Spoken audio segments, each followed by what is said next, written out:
Welcome to the Pulse of Boxing, featuring Rob Scott and Samad Haq. Live interviews, featured stories, art, culture, music, boxing news, and reviews. Powered by the Atlantic City Boxing Hall of Fame.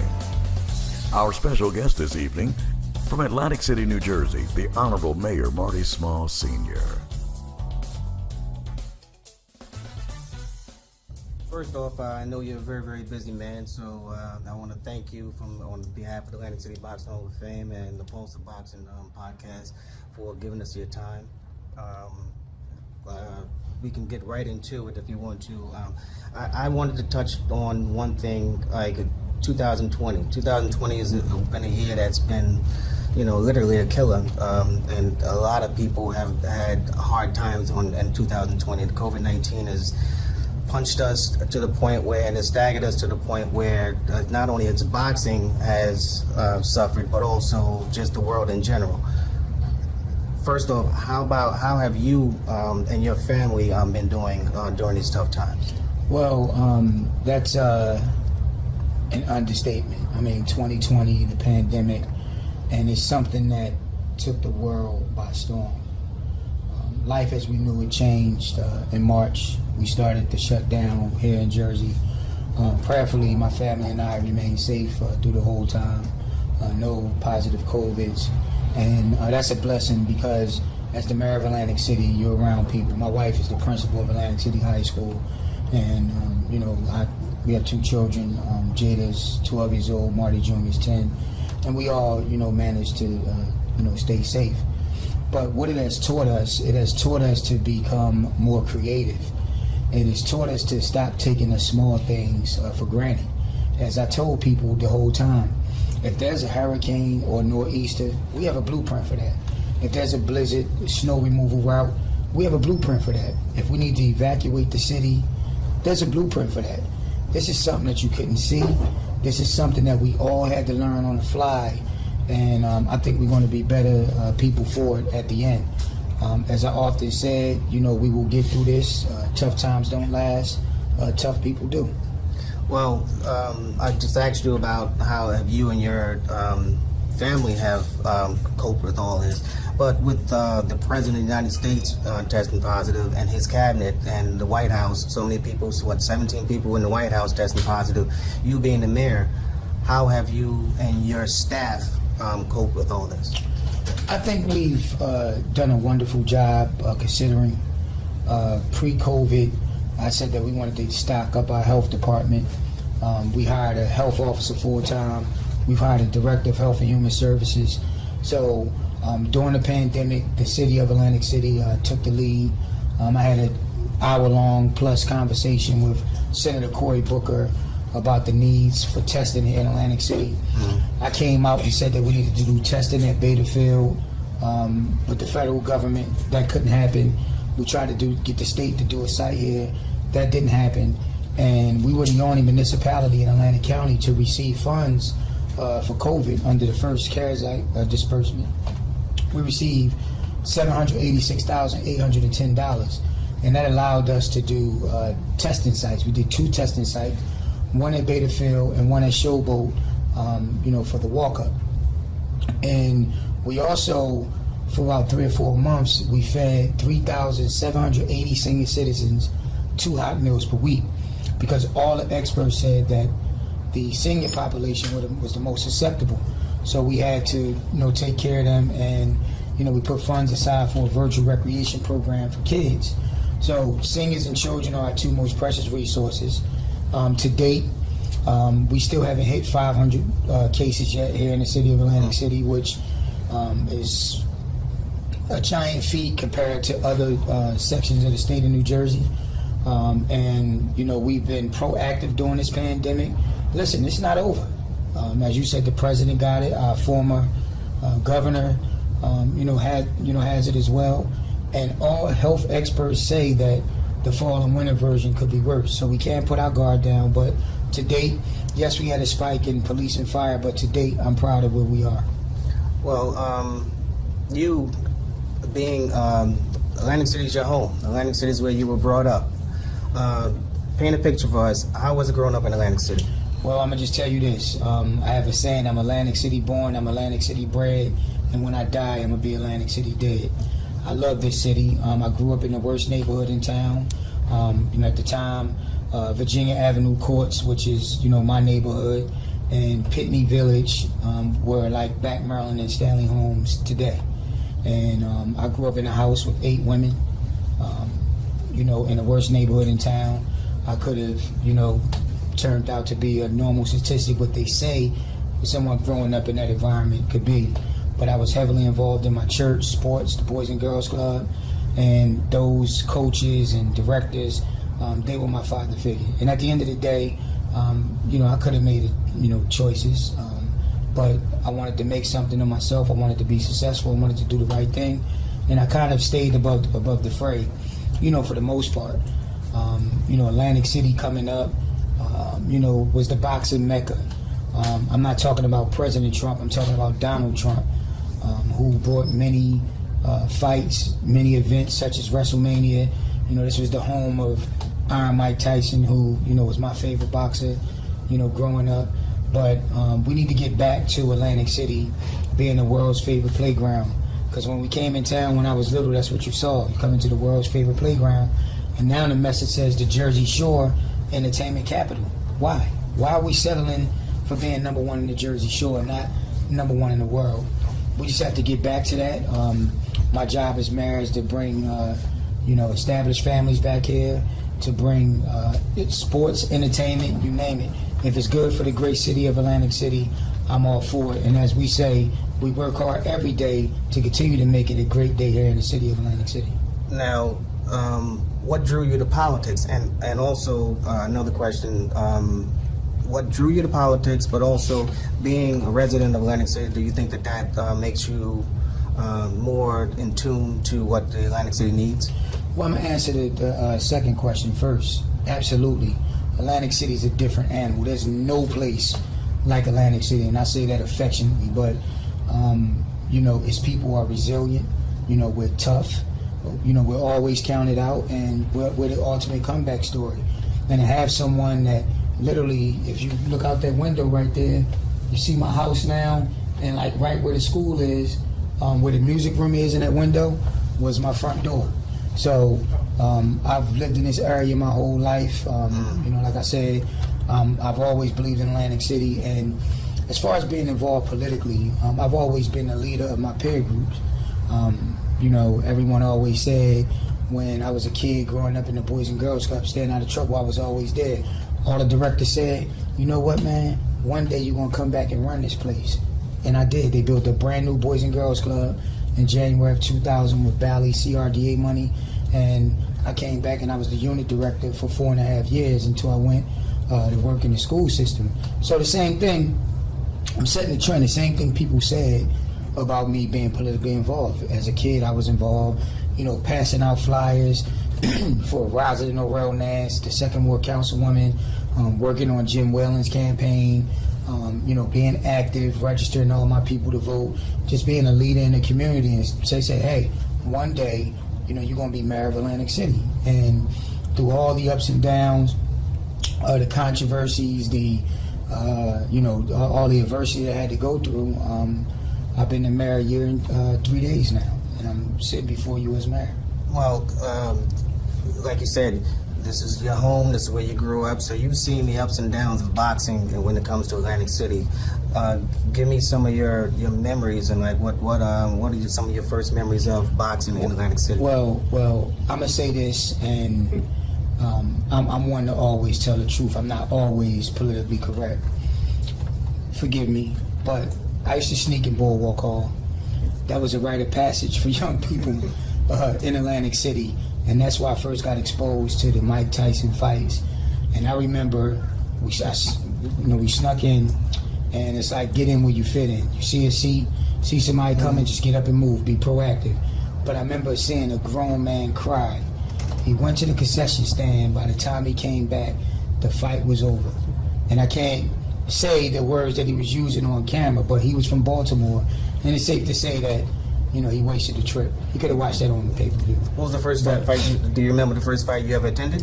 I think it was Tyson and Carl the Truth Williams, and then it was everything Tyson. And then remember, Atlantic City Bulwark Hall was a unique space when you combined it with the West Hall.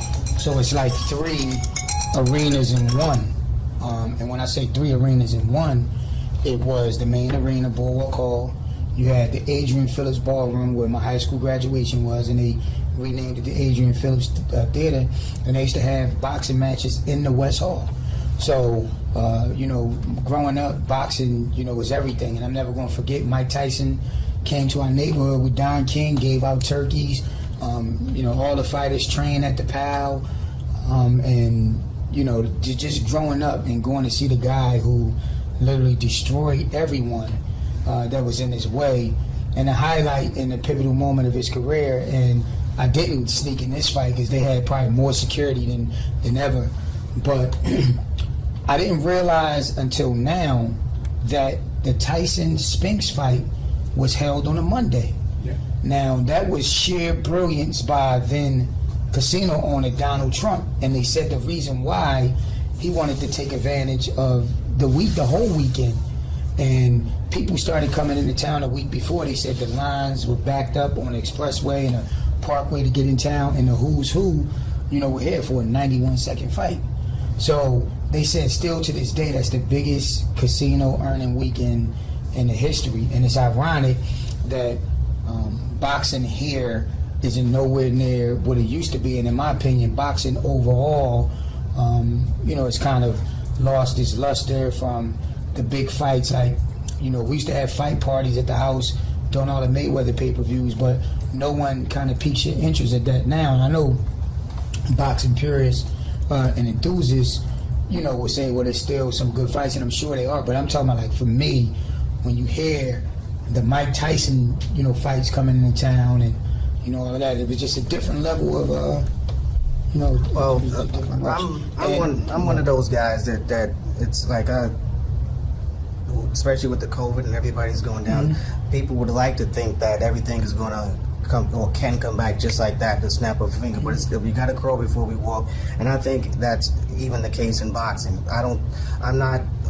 Yes, I would love for the big fights to come back, but at the same time, I realize that that's probably not going to happen. But at the same time, one thing that that's been a knock against New Jersey and also probably New York is a lot of the small promoters, it's not cost effective for them. Unless you're a big promoter like a Bob Arum or somebody like that, it's hard for you to make a buck in places like this. Are there any incentives to help out the smaller promoters? Because I'm here to tell you, we look at the big fights, but some of the best fights I've ever seen is from the small promoters. Yeah, well, there's always all type of incentives to bring people here to Atlantic City. And I think, and you have to understand, like, what I grew up in was totally different than what we see now. When I came up, you had fights at Bally's, during the week, and the big events were held at Bulwark Hall, and that's not happening anymore. But I think that we've kind of found our niche, so to speak, for where we are now. You have fights at the Claridge, you have the Atlantic City Boxing Hall of Fame at the Claridge, you have Showboat getting extremely active in boxing, and I would just like to see Atlantic City mentioned, when it comes to places that can host these big fights, like the Wilder Fury fight.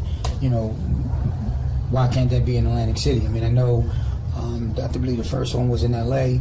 We have to continue to, put Atlantic City up on a pedestal that it should be on. And as mayor, that's my goal, to get things back to the way it was. Well, I can mention so many fighters, especially when it comes to Atlantic City. We have, like you said, Mike Tyson. We have Larry Holmes, George Foreman, Bernard Hopkins, Arturo Gatti. So many fighters, I can keep going on and on.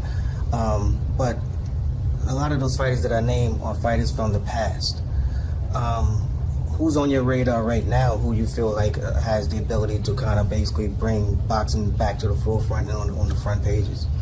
Well, what's the guy's name? He's out of Atlanta. They just hosted a big fight in Atlanta. A lot of people are following him. His name is escaping me now. I mean, you still have good fighters out there, but as I said, like that marquee, that attraction, that Floyd Mayweather, here at Boardwalk Hall, it was Arturo Gotti's home. Bernard Hopkins, as you said, fought a lot here. So I'm just speaking big picture overall that we need to continue to get Atlantic City's name out there, because we have such a rich tradition and history of boxing. All the fighters that come here, they train at the PAL. We had 2 world champions, rest his soul. I'm the one as a councilman that put the Levander Johnson statue right out this window in Center City Park to honor him in his death. I grew up in the same neighborhood as Levander. My all-white party was Levander's last event, public event that he attended. And it was just good to see that. You have with the Atlantic City Express, Bruce Seldon, who won a heavyweight title, who fought Mike Tyson, and we always had a rich history here, and we just want to bring it back to the level that before you even married, people know who Marty Smalls was, and a popular guy. Speaking from a boxing standpoint, like you said, you going to these fights, but what fighters have you met in person? I've met them all. From Tyson, Holyfield to Floyd Mayweather.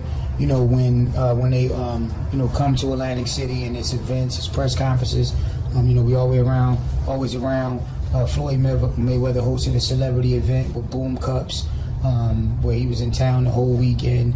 But every major promoter, every fighter, from Don King as a promoter to Bob to when I was a senior at Stockton, they called the communications department. It was February of 1997 or 90, one of those years, and they said we need an intern, for a fight. And of course, it's in Atlantic City. It was at Bally's, and not the money team, but Pretty Boy Floyd Mayweather. He fought on ABC on a Saturday, and I was the timekeeper as an intern. So I've always been around, and I believe it was Dan Deardorff and someone else who did that Saturday afternoon boxing. I was a college student, so I've always been around the fighters, and anything that come with boxing. We have Ray McCline, who is basically bringing those names back, and it kind of takes you back to your childhood with the people that he's honoring for the Atlantic City Boxing Hall of Fame. Well, speaking of that, I know that I can speak for the Atlantic City Boxing Hall of Fame and everybody who's affiliated with you or with it. We want to thank you, and we want to thank the city of Atlantic City for your continued support, because it really helps out a lot, because we all have that same mentality where we want to pay homage to those who basically put Atlantic City boxing on the map. So for that, I definitely want to take part in thanking you for that. And listen, and we're going to continue to support, because you guys are bringing people here, you're honoring the past, and presenting hope, for the future. And I'm all for whatever makes Atlantic City go. I'm going to always be in support, and that's not just lip speak. That's not political speak. That's the only thing I speak is the truth. You've definitely take interest in the PAL, and you also you just had a meeting with a person who I consider like a boxing royalty. Miss Jackie Atkins, and because the work that she does with the amateurs, it's a sight to behold. And I definitely, every time I see her, I always have to tell her that how much I appreciate her and what she does. But she has a program called Girls and Gloves. Can you explain the work that you guys are doing? I met with her way back in January. This is pre-pandemic. If the pandemic didn't happen, you'll probably see a bunch of girls when they get out of school today, sparring around. So we reconnected, earlier today, and presented the budget, presented the platform. I was a little intimidated when I saw the first degree black belt. I'm not going to do karate, but we can go a couple rounds if she want. But no, in all seriousness, I believe in diversification. look at my track record since I've been mayor. We promoted a lot of females in the ranks in the police department.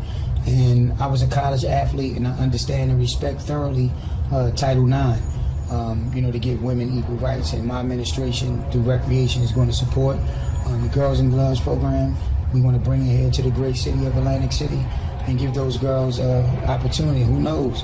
Maybe some young person that's watching this interview now can sneak in Boardwalk Hall to a future product from the Girls and Gloves camp, fighting at Boardwalk Hall for the world title. Well, I'm not advocating sneaking in Boardwalk Hall. I'm just saying what happened when I was a kid. Sorry, CRDA. Another person that has lent their name to help out that cause with the Girls and Gloves is Clarissa Shields, who's a two-time Olympic gold medalist, a multi-weight division world champion, and considered the best female fighter on the planet right now. What's your take on just women's boxing in general? Well, I mean, I don't really follow it that much. I am familiar with who she is. It's just about equal opportunity, and that's what we're about. We support the sport. It doesn't matter the gender.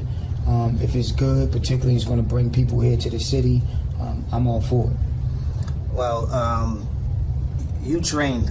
I know that you train, and I see. I go back to Jackie because, like I said, when I see videos of her training these young kids and giving them that championship physical and mental skill set, I see you training a lot too. How does that help you out as far as how does that? Because there's so many people who do not want to basically take their health into consideration. How does it help you out, you going out training? Yeah, and I start my day 3 days a week, Monday, Wednesday, and Friday, with Wayne Nelson at Box Fit. It's inside the Attila's Gym in Egg Harbor Township. And, I train for an hour. We do some, other work, and then the last half an hour we get to a lot of bag work, pad work. And like I always said, I got a lot of respect for boxers, because the way the workout is designed, I don't need to lift another weight. I could just lift the tone up and for burnouts. But the exercise that we focus on, when you're going 2 minutes on the bag, you do 5 rounds, but the last 30 seconds you can barely lift your hands up, which is from the training earlier. That's a fight. Like if you drop your hand, you're training like, the world-class boxers. And it's something that I want to do. I want to take my health and, nutrition, of course, more seriously. This is a demanding job. I promise not to be on a banquet circuit all the time, because it's easy in a position like this. But I like boxing. I like the workouts. I hope you showed Jackie my workout video. Maybe she would be intimidated of me, but we'll leave that there. Well, training, especially boxing training, it gives a person that mental and physical edge to become a success. Yes. You're in the political field, and we all know that's a field that you have to somewhat fight as well. What type of training or what prepares you to be the best politician, the best mayor that you can possibly be? Well, when I took over mayor of Atlantic City a year ago, I knew what I was getting myself into, and I had to make a sacrifice. I left a full-time job. I was the director of athletics, recreation, and governmental affairs at Principal Academy Charter. That was full-time. I was the part-time council president. So obviously I couldn't be the council president and the mayor full-time. So I resigned from that job and took over as mayor with the understanding that we had a change of government fight going on. And I had to win 5 elections in 18 months just to serve 4 years. So November 3rd will be the 3rd election. I'll be the mayor until the end of next year, guaranteed. And next June, I'll be running for the full 4-year term. And I believe we're in pretty good position to do so. And music kind of motivates me. I came up 90s, hip hop, which still I listen to on Sirius XM, Channel 47. All the throwbacks from the 90s and 2000. and that motivates me, in the gym, listening to the music, my favorite music, but I can adapt to anything, so whatever's on in the gym, my focus is on that bag, those pads, and, whatever's playing in the gym. Family-wise, I'm married to Dr. LaQuetta Small, who's the principal of Atlantic City High School. She's from Newark. We met at Stockton 26 years ago and haven't looked back. My daughter's a basketball player and a cheerleader, Jada. She's 12. My son, Marty Small Jr., is a football star. He won MVP last year. His first carry on JV at the next level, he took it to the house for 60 yards untouched. So, and he plays basketball as well. So they're good kids, and family is more important to me. And you played basketball, didn't you? Yes, absolutely. I wasn't going to say that, but I was kind of nice. But I played at Atlantic City High School, went on to Stockton, played at Stockton, where I'm a two-time Hall of Famer. Individually, I scored 1,238 points, which I believe is number 10 all-time, and I'm the number 1 all-time leading rebounder. And my team at the time, we went to the Elite Eight. And at the time, we had the best record in school history, 26-4. And I had a cup of coffee with the Atlantic City Seagulls in the USBL, and we won a 1998 championship. Rumors with that, as a matter of fact, just to interject, you played with R. Kelly and Roy Jones? R. Kelly was the year before me, but I did talk to Roy Jones on FaceTime. I was having a meeting with the owner of the flagship, and she was talking to Roy, and I said, well, look, tell Roy to tell Mike, like, let's steal it from, wherever they was at, California. Bring that fight to Atlantic City. Where, Mike has a rich history. And I had to remind Roy, I said, when you came to the lane, you played for the Jacksonville Barracudas, I smacked you to half court. So, I don't know if I can say that, I'm sorry. But I said it like that, I'm sorry.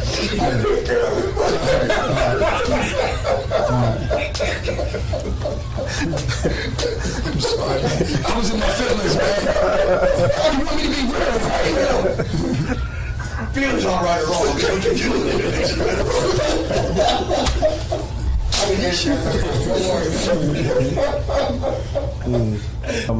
Again, you have an election coming up, and you definitely have our support. And I think that I can say it for myself. I can say it for my co-host, the multi-talented Samad Haq. I can say it for Ray McCline, Atlantic City Boxing Hall of Fame. Best of luck with your election, and best of luck in all your endeavors that you do from this point on. Thank you. I appreciate the time. Thank you for having me. Thank you for covering me, training, and it's a great day here in the city of Atlantic City.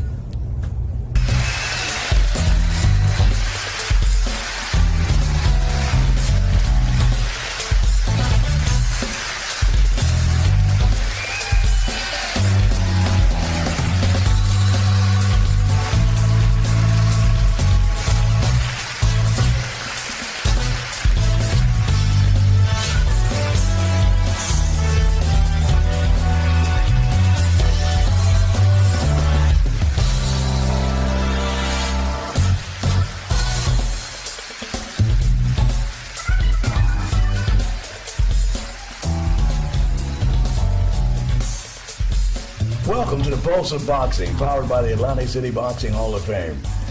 My name is Samad Haq, and my partner? And my name is Rob Scott. I want to thank you for tuning in. Just know that every Wednesday at 7 p.m., the Pulse of Boxing is going to bring someone great to you that lives in the world of boxing. Today, we had a wonderful opportunity. Rob interviewed the Honorable Mayor Marty Smalls Sr. How was it? It was a great interview. It was a very informative interview because at this point right now, the way Atlantic City has been, he knows that he basically has his hands full in the sense of getting boxing back to the way that it used to be. But you know as well as I do that it's going to take more than just one person. It's going to take a team, and he's a part of that team. And him being born and raised in Atlantic City. And him becoming the mayor, I think that his heart, there's more into it than some people that I feel their hearts would not be into it, as far as bringing boxing back to Atlanta. So he actually grew up here? Yes. That's an interesting dynamic. So that means he grew up with boxing if he grew up here. He grew up with boxing. He grew up in this city, and you know, as I said, I just think that, you know, if you grew up in a place, I just feel like you would have more passion with making sure that the job is done well. Put it that way. Did he get a chance to speak to you about some of the ideas and concepts of the future of 2021 and boxing in Atlantic City? Well, to a certain degree, I mean, everybody's on pause, if you will, because of the COVID, because you don't know what the next day is going to be. You That's know, a good point, all bro. he can do is just basically take it by ear and take it one day at a time. But as long as, you know, success is only going to be measured, or is only going to be successful by the effort that you put into it. And I think that Marty Smalls is up. I think he's up for the job to bring boxing and Atlantic City itself back up to where it used to be. Well, I think I heard it from someone that he's training, right? Oh yeah, he trains. We went, took a few shots at him training. Well, How'd he look? Well, he was always an athletic guy, but you know, of course, over the years, getting older, you know, you get out of shape. But so he's back into training and trying to get back on the horse, if you will, as far as training go. I mean, That's a good look. You know, That means he's in it for the long haul. Oh yeah, definitely, he has to be. I mean, because basically being the mayor, or just in general, you got to keep yourself in tip-top shape. And you know, when you let yourself go, sometimes, and as I said, as you get older, that job gets harder. Right. But if you remain on the horse and never fall off, then that job will be much easier. I can only guess that he must be a very grounded man. He has a family, religious, if you will, and so, you know, when you say grounded, I would definitely say yes, because you know, he has a beautiful family. Okay. You know, and you know, sometimes that's when people say grounded, that's the foundation right there. And like I said, with his family and with him feeling that Atlantic City is his family, of course you're going to look out for family. And he's poetically attached because he grew up here. Oh yeah, no doubt. But he grew up here, and like I said, his efforts, I feel, is probably going to be more genuine than if someone else who basically wasn't brought up here. You would tend to kind of slack off, or you know, not take it as seriously as, you know, someone who was brought up here and who has seen the ups and downs, and it would bring passion to bring it up again. Wow. You know, because Atlantic City, you know, like we spoke before, Atlantic City at one point in time, you know, the lights were bright, you know, and then after a while, you know, let's face it, Atlantic City, those lights have dimmed a little bit. Yeah. And I just feel that, I think that he has the ability to, you know, how we said, turn the electricity back on, Yeah, you know, and yeah, make yeah. those lights bright once again. You know, I would say that, you know, in his position, it has to be so intense because COVID is an umbrella to a lot of sadness. And to still try to find some light in the midst of that darkness has to be an incredible task. But I'm sure the people of Atlantic City are glad that he's there and that they have someone who understands not just the pulse of boxing, but the pulse of Atlantic City. I think it's important that they feel a sense of continuity based on that in itself. Yeah, but again, like I said, you know, one person can't do it alone. So I remember, I think back to, I want to say it was after the Bernard Hopkins, when he fought Kovalev. They had a meeting of the minds, if you will. It was promoters, it was commission, it was you know, politicians. It was a bunch of people that got together, that supposedly got together to, you know, talk about bringing boxing back up to Atlantic City. How can you bring boxing back up in Atlantic City? But the key thing is, that was a meeting. The thing is, it's going to have meeting after meeting after meeting and not give up. And I just feel like, if, you know, put it this way, I just think that not everyone in that room was genuine in the sense of really having the passion to bring Atlantic City and boxing, bring that marriage back together. You know, with Marty Smalls, I think that he's one of the pieces that I feel that he will Can bridge that gap, so to speak, well, right? I just feel that there's a certain sincerity as far as bringing boxing back to Atlantic City. I think that that's is what it's going to take. If you're just saying that you're going to bring it back, that's something totally different. That's just blowing smoke.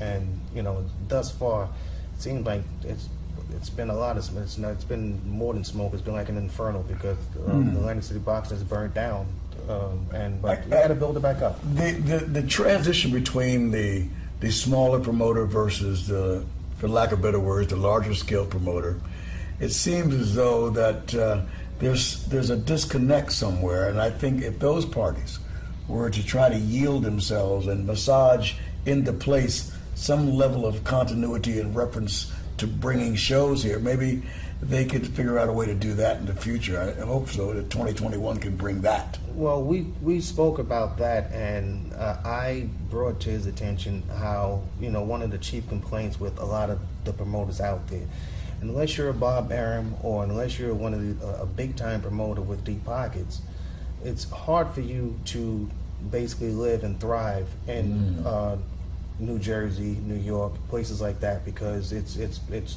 not cost effective to do business in those places.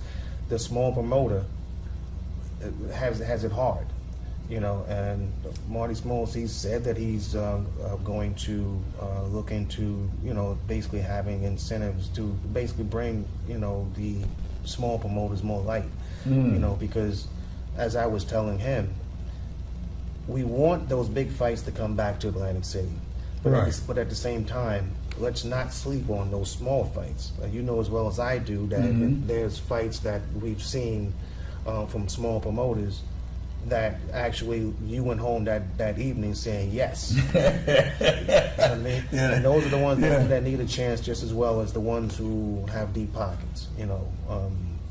I say this. When I lived in New York, I wasn't a New York Yankees fan. Okay. And one of the reasons why is because people may get upset with this, but I always thought that Yankees bought but the championships. because they had deep pockets. Right. Certain unfairness in that when you have talent elsewhere, but they just can't thrive because they don't have deep pockets. That's how a lot of promoters are, where they're not able to put on these shows because of the expense. And I just think that places like New York and places like New Jersey, there should be some sort of incentive to, maybe a tax cut or something along those lines to help stimulate, so to speak. There you go. And I just think that if something like that happens, I think that stimulation will make boxing rise again. I mean, let's think back to Atlantic City like years ago. Atlantic City, within the last few years, you've had boxing. You want to come out like maybe 3-4 times a year, something like that. Where at one point in time, Atlantic City had boxing, had hundreds of fights a year. Yeah. Seems like another life ago. Yeah, the trucks, the ABC, the HBO, the CBS trucks used to be out there all the time. But fast forward to 2000s, you would be lucky to see that, like I said, maybe 2, 3, 4 times. The effort that people put, the sincere effort that people put forth, that's the thing that's going to drive boxing. If you're not a boxing person, you're a smoke blower, and there's a lot of smoke blowers, I feel, who really don't have a sincere bone that where they really want boxing to really get back to where it used to be. They say they're boxing fans, but no, they're not boxing fans. Well, Rob, I'm gonna tell you, man, I just think that based on what you said about Mayor Smalls, that he obviously has the passion and he's poetically attached, and that I just hope that he's able to bridge that gap and be an umbrella to the storms of the boxing business and bring it back. Well, let's not forget that there is an election coming up, and so maybe let's just hope that he's in position. Right? He's in position to stay because the next person that comes in, I'm supporting Marty Smalls, but I'm also supporting boxing. So if Marty Smalls does lose, if the Mayor Smalls loses, just want to make sure that the person that's coming in has as much passion as Marty Smalls has. And if that's the case, then we'll still be on that road to, repairing boxing and putting it back the way it used to be. Well, Rob, I'm just going to pray for his success. Oh, yeah. Great interview. Like this. Yeah. Again, This is every Wednesday night at 7 p.m. with Rob Scott. I'm Samad Haq. This is the Pulse of Boxing, powered by the Atlantic City Boxing Hall of Fame. Just tune in. Keep your eyes open on all the social medias such as Facebook, Instagram, and YouTube. Thank you so very much. We'll see you next week.